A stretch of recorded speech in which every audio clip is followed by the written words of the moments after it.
Olá amigos, bem-vindos ao Washington Fora de Horas, o programa de atualidade da Voz da América, evidentemente que a partir de arredores de Washington DC, uma vez que continuamos a trabalhar de casa porque estamos na luta contra a Covid-19.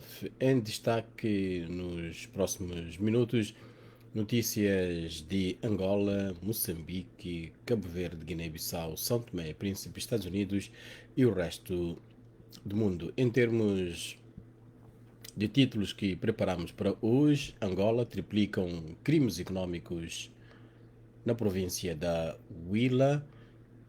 Em Moçambique, o governo pede apoio para enfrentar a crise humanitária em Cabo Delgado. Em São Tomé e Príncipe, o Banco Mundial injeta recursos para combater a pobreza. Eu sou o Amancio Miguel e estarei consigo nos próximos 30 minutos. Antes de passarmos para as notícias, partilhar aqui que hoje é Dia Mundial da Bicicleta. Uma atenção especial à cidade de Climane, em Moçambique, que é uma das cidades que conheço que ali não se brinca com a bicicleta. O Dia Mundial da Bicicleta chama a atenção para os benefícios do uso da bicicleta, um meio de transporte simples, acessível, limpo e ambientalmente adequado. A bicicleta contribui, dizem especialistas, para um ar mais limpo e menos congestionado e torna a educação, os cuidados de saúde e outros serviços sociais mais acessíveis à população mais vulnerável. Um sistema de transporte sustentável que promove o crescimento econômico, reduz a desigualdade e, ao mesmo tempo, reforça a luta contra as mudanças climáticas. É fundamental, dizem também especialistas, para alcançar os Objetivos de Desenvolvimento Sustentável. Isto, claro, é das Nações Unidas. Se for possível, vamos todos tentar usar a bicicleta e os que não sabem andar de bicicleta como eu, é momento para aprender. Nunca é tarde para aprender, não é verdade? Temos esta semana, uma vez mais, o Angola Saúde em Foco, que vamos destacar a doença do sono, ou trypanosomias humana africana, uma doença de infecção parasitária transmitida por moscas tsetse. Essas moscas podem ser encontradas em 36 países da África subsaariana e colocam em risco cerca de 60 milhões de pessoas. A infecção ataca o sistema nervoso central, causando distúrbios neurológicos graves. Pode levar a coma se não for tratada. É uma doença fatal, a doença do sono. Este é o Washington Fora de Horas. Vamos para já para as notícias, começando por falar deste caso do sapo azul. O caso de milhões de dólares encontrados em malas do Major Paulo Lussate, da Casa de Segurança do Presidente da República, João Lourenço, bem como o enorme património em seu nome, fez suscitar uma veia discussão sobre a existência de um sapo azul em Angola. Ou seja, um fundo milionário gerido pelo presidente, pela Presidência da República, e sobre o qual não há prestação de contas, uma prática, no entanto, existente em vários países, com a diferença de prestação de contas. Embora muitos o considerem ilegal, há quem diz que tem respaldo indireto da Constituição da República. O jurista e deputado pela Assembleia Nacional, Lindo Bernardo Tito, diz que a figura do saco azul nasceu no tempo de partido único. Tratava-se de um expediente totalmente à margem das leis do país, em que o partido-Estado, naquela altura, usava para obter dividendos políticos, mas em 2010 ele ficou legitimado na Constituição, que deu poderes excessivos ao Presidente da República. Por seu lado, o economista Lago de Carvalho entende que o saco azul é uma figura fictícia totalmente ilegal, uma autêntica violação das leis. Este é um tema interessante, é um debate interessante e vai para o nosso programa de rádio. Esse programa que começa às 18 horas de Luanda, de Angola, e também presente a partir das 19 horas de Moçambique, 17 horas da Guiné-Bissau e São Tomé e Príncipe e 4h30 da tarde em Cabo Verde. Continuamos a falar de Angola e também de dinheiro. O número de processos crimes de natureza económica e financeira sob investigação pela Procuradoria-Geral da República na província da Huila triplicou nos últimos 4 meses em comparação com o mesmo período anterior, portanto do ano passado. São agora cerca de 200 processos contra 60 do período anterior. A informação surge numa altura em que a província viu-se reforçada com 7 novos magistrados do Ministério Público, que, segundo o Procurador da República titular na Huila, serão uma mais-valia. A província da Huila tem 14 municípios e cerca de 3 milhões de habitantes e tem agora 28 procuradores. Na nossa emissão de rádio, novamente destaque para este tema da economia e também da denúncia de corrupção em Angola. Em Angola, onde o Gabinete Provincial do Instituto Nacional da Criança, no UIS, diz estar preocupado com o crescimento circunstancial de casos de violência contra as crianças durante o primeiro trimestre deste ano, na sua maioria praticado por militares, polícias e professores. O diretor interino do Gabinete Provincial do Instituto Nacional da Criança, José Domingos, afirmou à Voz da América que até o primeiro trimestre deste ano foram registrados 75 casos de violência contra crianças, sendo 17 de fuga, a responsabilidade paternal, trabalho infantil com 33 casos e abuso sexual com 7 casos registrados. Em comparação a 2020, haviam sido registrados 268 casos de violência contra a criança, sendo 17 casos de abuso sexual, 40 casos de fuga à responsabilidade paternal e 158 casos de trabalho infantil. José Domingos disse que os casos de fuga paternal na província têm sido resolvidos em conjunto com o Tribunal de Família, a última instância. Na nossa emissão de rádio, a partir das 19 de Angola, a partir das 18 de Angola, teremos mais informação sobre a situação da criança em Angola, particularmente esta situação que tem a ver com os pais que fogem da responsabilidade paternal. Não é só um caso de Angola, é o caso de muitos países. E, aliás, falando da situação de 1 de junho, ontem tivemos uma reportagem que abordava esses aspectos e hoje também teremos uma reportagem que nos vem de Cabo Verde,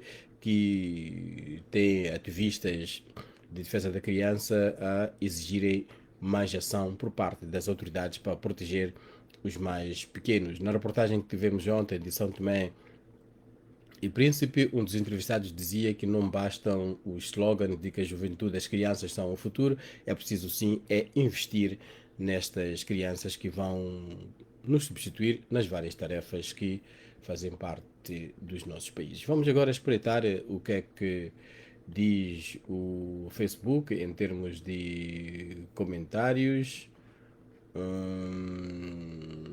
Terei que recorrer certamente ao meu telefone. Isto porque há aqui nesta plataforma algumas mudanças e enquanto não nos familiarizarmos, voltamos às notícias. Voltamos às notícias e a Moçambique, concretamente, a ministra dos Negócios Estrangeiros e Cooperação, Verónica Macamo, diz que a crise humanitária em Cabo Delgado está a assumir cada vez mais proporções complexas e pede mais apoio à comunidade internacional para fazer face à situação. Macamo Ndlovu falava no encontro em Maputo com representantes de missões diplomáticas e de organizações internacionais, alertou para o aumento do número de deslocados, estimando-se neste momento em 800 mil, um aumento de 100 mil comparativamente ao mês de março, isto depois do ataque à Vila de Palma. Verónica Macamo diz que gostaria de retirar o apelo do governo de Moçambique a todas as missões diplomáticas e organizações internacionais e regionais representadas em Maputo para ajudarem na mobilização de mais apoio. A chefe da diplomacia moçambicana disse que o aumento de deslocados eleva, consequentemente, as necessidades de assistência à população, em particular as necessidades alimentares. Muito preocupante é também, como descreve o Alto Comissariado das Nações Unidas para os Refugiados, o Acnur, que sublinha que, além da falta de alimentos, os deslocados precisam igualmente de assistência médica, disse Juliana Gazi, daquela organização internacional. O Observatório do Meio Rural, na reportagem que temos do nosso correspondente Ramos Miguel, diz que já havia alertado para o agravamento da crise humanitária em Cabo Delgado e diz ser urgente agir no sentido de garantir segurança e estabilizar a situação militar, bem como prestar assistência alimentar à população. Recordar que este pronunciamento da ministra Relações Exteriores de Moçambique, Verónica Macau, Negócios Estrangeiros, surge numa altura em que a Comissão Nacional de Direitos Humanos diz acreditar que muitos moçambicanos que fogem da violência em Cabo Delgado se encontram ainda nas matas, vivendo em condições difíceis. A Comissão Nacional de Direitos Humanos, na voz do seu presidente, Luís Bitone, esteve em Cabo Delgado e observou que não estão a ser observados os direitos fundamentais do homem num contexto de terrorismo que já provocou 700 mil deslocados e neste momento são 800 mil deslocados, segundo a atualização feita pela ministra dos Negócios Estrangeiros de Moçambique. Luís Bitone disse que há pessoas idosas e crianças em fuga, evidentemente que existem pessoas nas matas, sendo por isso que a organização considera importante que as forças de defesa e segurança penetrem nas matas para tentar resgatar outras pessoas para zonas seguras. Este o apelo da Comissão Nacional de Direitos Humanos que esteve em Cabo Delgado para avaliar a forma como estão a ser observados os direitos fundamentais do homem. Este é, a partir daqui de Alexandria, na Virgínia, o Washington, fora de horas da Voz da América. Falámos de Moçambique, falámos de Angola, vamos agora falar da Guiné-Bissau e também da cooperação. Isto porque a Guiné-Bissau e o Burkina Faso assinaram ontem 12 acordos diplomáticos, nomeadamente nas áreas de transportes aéreos, energia, minas, cultura, artes, turismo, educação, comércio, agricultura, água e saneamento, desporto e também outras áreas de lazer. Os acordos foram rubricados depois de 3 dias de trabalho da Grande Comissão Mista, que envolve técnicos de Burkina Faso e da Guiné-Bissau. Estes acordos podem juntar-se a outros. A ministra de Negócios Estrangeiros, Suzy Barbosa, manifestou o desejo de alargar a cooperação com Burkina Faso nas áreas de proteção civil, da economia e das finanças, da promoção de atividades geradoras de rendimento para mulheres, jovens e meio ambiente. Recordar que, noutras notícias, a Guiné-Bissau debate-se com uma onda de greves. Ontem reportamos era a greve do setor de transportes que exige o cumprimento de algumas cláusulas negociadas no encontro com as autoridades. E uma das cláusulas diz que não pode haver muita polícia ali pela estrada a fazer cobranças de multas e agentes também. E os operadores viram que essa cláusula foi violada e logo paralisaram. E tínhamos uma reportagem que dizia que Bissau ontem estava a situação bastante complicada porque não havia, de facto, transportes. Esta situação de cobranças de cobrança de multa por parte de agentes e fiscais e polícia deve não ser certamente exclusiva da Guiné-Bissau. Já vimos situações em que os operadores de candongueiros, que são os transportes simultivos de Angola, podem reclamam a mesma situação. Os operadores do Chapa 100 em Maputo, que já não é 100 de facto, mas continuam com o nome do Chapa, que são também os transportes simultivos operados por privados, reclamam muito desta situação da polícia, ora aplicar as multas legais e cobrar no local e haver tanta gente que faz a mesma cobrança e também daquelas cobranças ilegais que a polícia faz aos operadores de chapa, do candongueiro ou dos transportes na Guiné-Bissau. Um assunto interessante. Vamos continuar com notícias. Vamos agora a Cabo Verde, onde o governo diz que necessita de 5 mil milhões de euros em 10 anos para reestruturar a dívida. O vice-primeiro-ministro de Cabo Verde, Olavo Correia, disse que nos próximos 10 anos o país precisa de 5 mil milhões de euros de investimentos estratégicos para poder reestruturar a dívida pública, esperando contar com os parceiros bilaterais. Ao falar na Zé da Praia, na abertura de um encontro, de um workshop sobre a restauração da dívida pública em capital de natureza climático, Olavo Correia disse que o país, se não encontrar espaço ao nível do orçamento e não encontrar uma solução para a dívida anual, dificilmente conseguirá fazer investimentos nos mais diversos setores e áreas que são críticas e que são fundamentais para o desenvolvimento, alertou.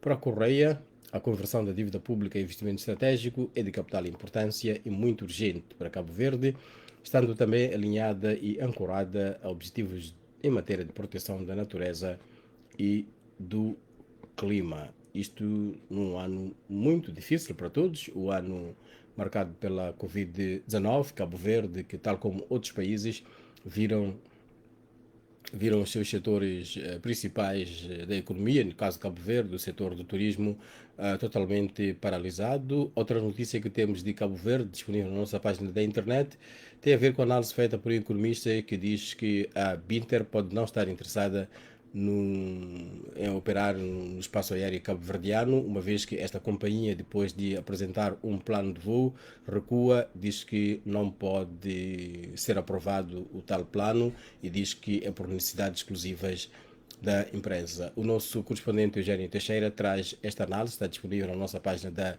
internet. O economista a dizer que desconfia que esta empresa de capital das Canárias pode não estar interessada em operar no mercado cabo-verdiano. Ela que faz parte de uma empresa que foi criada para facilitar a conexão aérea, a conexão possível. Há também os barcos, a conexão aérea entre as várias ilhas de Cabo Verde. Washington. Fora de horas, antes de falarmos de São Tomé e Príncipe, vou agora espreitar o que é que diz o Facebook aqui em termos de comentários daqueles que estão conosco nesta emissão. Vou procurar os comentários. Tenho agora o comentário do David Machibuco, que está em Niassa, Moçambique. Diz que segue o Washington fora de horas. Qual é que é o comentário real mesmo do David Machibuco? Segue o Washington fora de horas e manda um abraço a todos. O Rosário Candimba está em linha a partir do Bié, em Angola. O Josias Xavier Lucala Shaddai está também em Angola, diz que é jornalista e diz que gosta da forma como os nossos temas são abordados e deseja-nos muita força. Isto também faz-nos engordar um pouco, devo confessar. Muito obrigado, mas também as críticas são bem-vindas neste Washington fora de horas da Voz da América. O Ismael Anza diz boa tarde. É urgente que se faça sentir ajuda humanitária em Cabo Delgado. Esta é certamente uma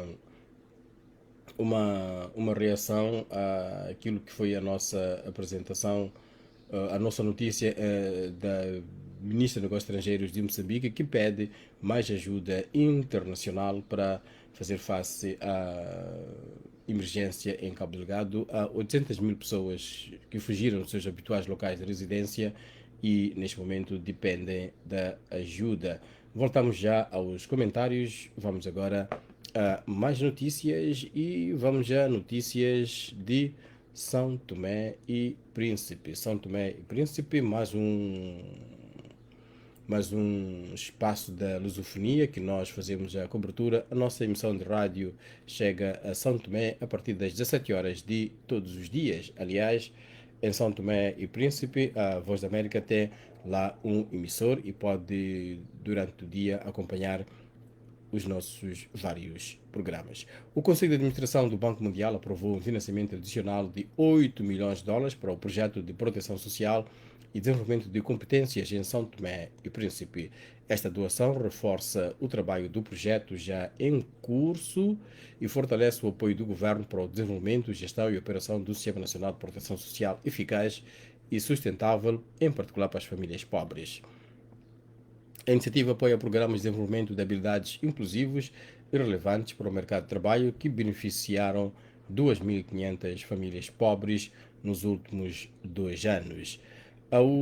A ajuda chega no momento em que, devido à pandemia, 8 mil novos agregados familiares caíram ou estão na iminência de cair na pobreza, além de 24 mil famílias que já se encontram abaixo da linha da pobreza. O projeto vai oferecer recursos a 16 mil famílias durante 9 meses.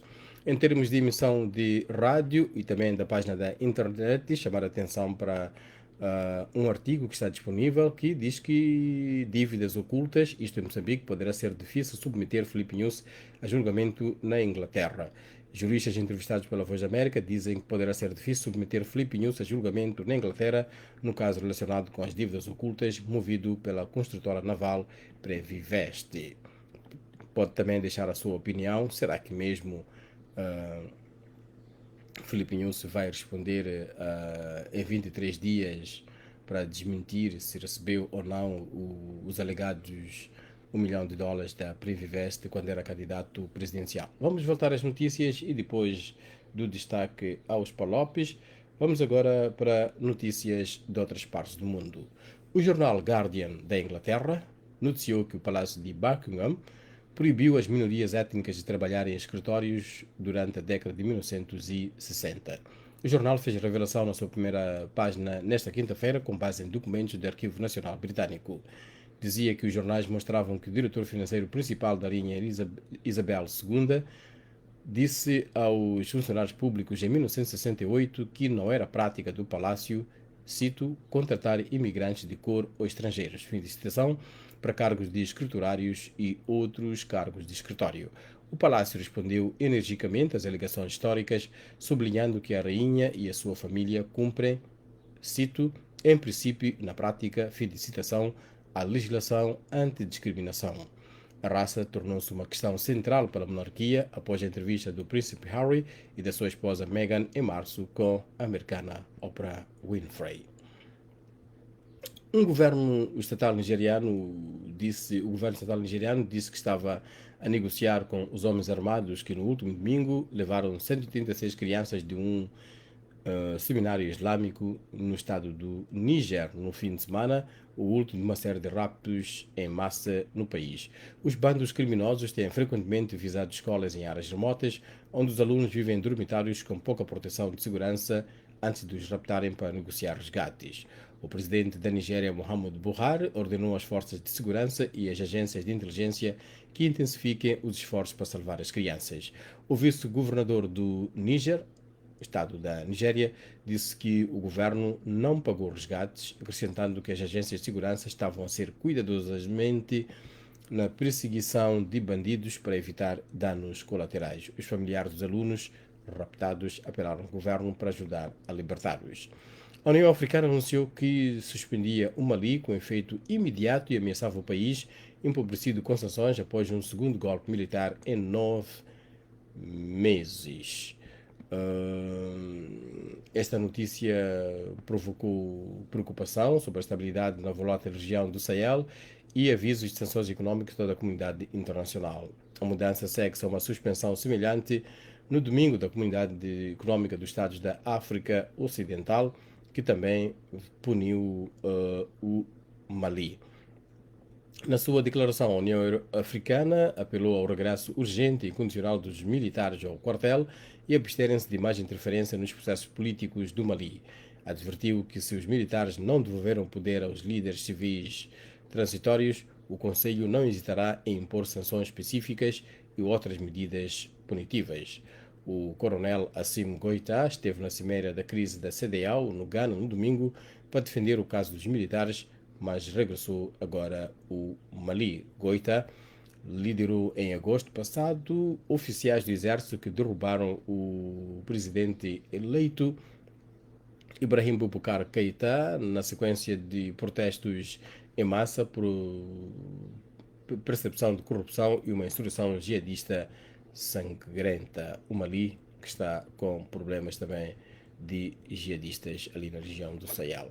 A Procuradora-Geral do Tribunal Penal Internacional, a Procuradora Fatou Bensouda, pressionou na quarta-feira o Sudão a entregar a Ahmed Haroun, acusado de crimes de guerra em Darfur, para ser julgado ao lado de uma figura de ex-regime.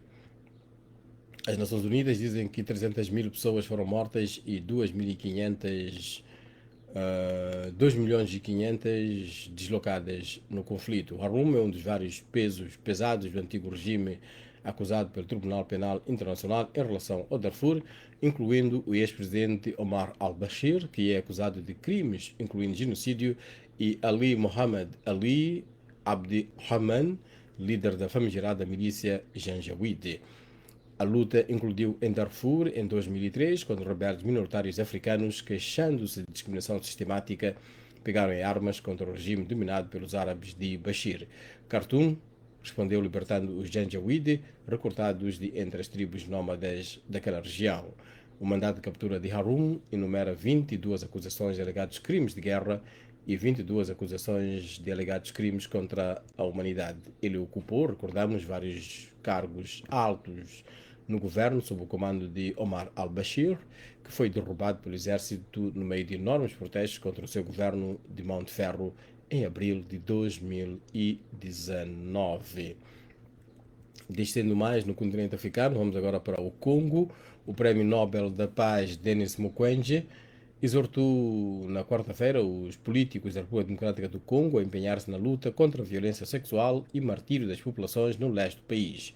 Mukwege recebeu o Prémio Nobel em 2018 pelo seu trabalho para tentar pôr fim ao uso da violência sexual como arma de guerra e de conflito armado. Os seus comentários vieram um dia depois do governo da República Democrática do Congo ter prometido acelerar uma campanha de segurança na conturbada região leste, onde centenas de pessoas foram massacradas por grupos armados desde o início do ano. Mais de 120 grupos armados vagueiam pelo leste da República Democrática do Congo, muitos deles com um legado de guerras sangrentas há mais de um quarto de século.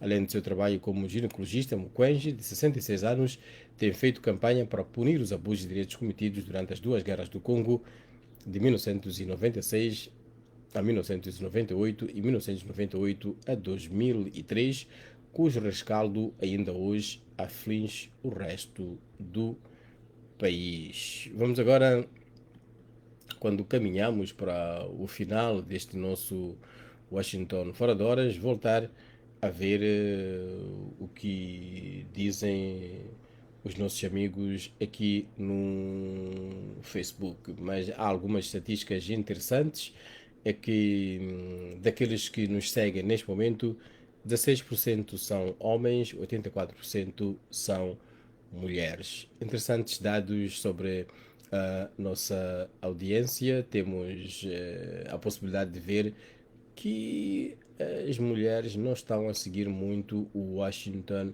Fora de Horas, mas também podemos fazer várias análises. As mulheres têm várias ocupações também em casa e pode não lhes restar muito tempo para verem as notícias, só tendo em conta que, por exemplo, e este é um debate que se levanta muito em relação à divisão de tarefas entre os homens e as mulheres. Os jovens têm menos trabalhos domésticos e as jovens têm mais trabalhos domésticos, e essa se calhar pode ser uma razão para elas não seguirem muito o Washington Fora de Horas. Vamos deixar que os especialistas lidem com isso. Vamos agora ver o que é que dizem os nossos amigos internautas. O Sebastião Domingos Simão, a partir de Lisboa, diz tal como sempre: paz, paz, paz para o mundo inteiro, basta de sangue, boa quinta-feira abençoada e bem haja. O Domingos Fediace diz que em Maputo as temperaturas são baixas, diz que o frio está a tomar conta. Em relação ao pedido humanitário de Moçambique para a crise em Cabo Delgado, diz que é legítimo, oportuno, pertinente, urgente, pois o país está numa situação dramática. Tomé Mendes, Fernando Monteiro também seguem o Washington Fora de Horas. Vamos ver se temos mais comentários. De momento não temos mais. Vamos voltar às nossas notícias e vamos certamente ver aquilo que é trending em termos de notícias. Mamad Iqbal Daoud diz alô a partir de Climal, na Zambésia, onde decorre uma feira do livro. O Frank Daniel Sinchango está em Moçambique. Faustino Kanda é Luanda, Angola, diz que estamos juntos. Vamos voltar ao último bloco de notícias e aquilo que é trending em termos de notícias. No que é trending, vamos começar exatamente por recordar que hoje é Dia Mundial da Bicicleta, o dia que chama a atenção para os benefícios do uso da bicicleta, um meio de transporte simples, acessível, limpo e ambientalmente adequado. Concordo, vamos todos andar de bicicleta. Se não sabemos, vamos aprender. No nosso programa Angola Saúde em Foco, esta semana vamos falar da doença do sono, uma infecção parasitária transmitida por moscas tsetse. As moscas podem ser encontradas em 36 países da África subsaariana e colocam em risco a vida de cerca de 60 milhões de pessoas. Esta infecção ataca o sistema nervoso central, causa distúrbios neurológicos graves, pode levar a coma e, se não tratada, pode ser fatal. Em Angola, 7 províncias são endémicas. O Dr. Paulo Macana vai explicar e esclarecer dúvidas dos internautas e ouvintes nesta sexta-feira, 4 de junho, no programa Angola Saúde em Foco. Pode mandar a sua pergunta para os nossos números de WhatsApp, mais 202 251 9466. Pode também usar os nossos números em Luanda. Vamos agora àquilo que é trending. Começar por dizer que no website da Voz da América, o conteúdo que está a chamar a atenção especial dos internautas é dívidas ocultas. Poderá ser difícil submeter Filipe Nunes a julgamento na Inglaterra, consideram juristas. A Procuradoria-Geral da República, citada pelo diário O País de Maputo, confirmou ter conhecimento da notificação enviada semana passada pelo Tribunal de Londres ao presidente Filipe Nunes para que, a 23 dias, responda à acusação de suborno feita pela Primvivest. Colocamos a seguinte pergunta nas nossas redes sociais. Na sua opinião, juristas moçambicanos dizem ser difícil submeter Nunes a julgamento na Inglaterra, no caso relacionado com as dívidas ocultas, movido pela construtora naval Primvivest, que foi fornecedora, ou pelo menos indicada como fornecedora, dos bens que Moçambique adquiriu no âmbito de um processo que deu lugar ao escândalo das dívidas ocultas, porque suspeita-se que parte desses fundos foi usado de forma ilícita. Concorda com a opinião dos juristas? É da opinião que o presidente de Moçambique deveria apresentar-se em tribunal na Inglaterra? Porquê? Como é que este caso afeta a imagem do país? Temos algumas respostas. O Arcanjo Machado diz que não concorda, que ele tinha que ir lá em Londres responder sobre esse caso das dívidas ocultas. O Edson Alfredo Meloso diz que ele tem que ir ao tribunal falar o que sabe, simples assim. Quem não deve, não teme. Vamos agora falar dos bastidores de desporto. Agora já pode receber via WhatsApp os bastidores de desporto. A rubrica assinada por João Santa Rita vai por trás da cortina desportiva e conta outras histórias para além das modalidades em campo. Para receber os bastidores de desporto semanalmente, envie uma mensagem para o WhatsApp da Voz da América, que é o mais 202 251 9466, e escreva desporto. Vou repetir este número, mais 202 251 9466, e escreva desporto para receber os bastidores de desportos, a rubrica de João Santa Rita. Em termos internacionais, no Facebook, os posts mais populares nesta quinta-feira pertencem a Kylie Jenner, que partilhou uma foto da sua filha a tomar banho, de Rihanna, que partilhou uma foto sua com a descrição Vogue Itália, uma boa provocação para o que aí vem, e Justin Bieber, lembram-se dele, que partilhou uma foto sua sem descrição, mas que lhe valeu o terceiro lugar nos posts com mais reações, comentários e partilhas. No YouTube, o vídeo de música mais popular nas últimas horas pertence a Billie Eilish. A cantora lançou há cerca de 20 horas o videoclipe de Lost Cause e imediatamente atingiu mais de 11 milhões de visualizações. A música é parte do álbum Happier Than Ever, Feliz do que Nunca, que vai estar disponível para todos os fãs a 30 de julho.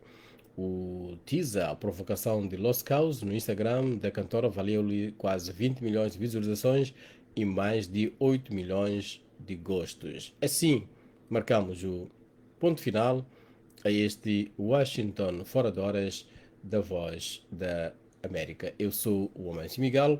Foi um prazer estar consigo. Próxima quarta-feira e não quinta-feira, aqui estarei para mais uma rubrica de notícias, a antevisão daquilo que é a nossa emissão de rádio, dos assuntos que vão depois para a nossa página da internet, www.voaportugues.com. Em termos de rádio, 18 horas em Angola, 19 horas em Moçambique, 17 horas na Guiné-Bissau e São Tomé e Príncipe e 4h30 da tarde em Cabo Verde. Um grande abraço do Amancio Miguel, até a próxima.